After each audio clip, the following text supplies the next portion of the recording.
Pure silk, half half, হাফটা ব্ল্যাকের উপর সাদা দিয়ে হোয়াইট দিয়ে ধানের শীষ, 2 ইঞ্চি ব্ল্যাকে হাইলাইট করা হয়েছে ব্ল্যাক পার্ট, আর হাফ হচ্ছে ডার্ক অরেঞ্জ কালার।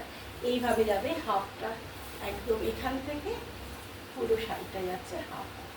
এই হয়েছে শাড়ি, এবং বিপিটাও অরেঞ্জ কালারে ব্ল্যাক বর্ডার দিয়ে বিউটিফুল সুন্দর স্মার্ট লুক। সবাইকে ভীষণ ব্রাইট লাগবে দেখতে। অরেঞ্জ রঙটা বেশ লালচে অরেঞ্জ, খুব সুন্দর অরেঞ্জ যাকে বলে। এবং এইটা ধানের শীষটাও দুর্ধর্ষ সুন্দর ধানের শীষ, খুব সুন্দর শাড়ি, সবাইকে ভীষণ ভালো লাগবে। অরেঞ্জ কালারের বর্ডার ব্যাগ দিয়ে পরো, জাস্ট ওয়াও। এবং কোয়ালিটি, হ্যাপি বুটিকের কোয়ালিটি খুব মেনটেন করে, সেটা যারা জানো। আর যারা জানো না তারা একবার নিয়ে দেখো,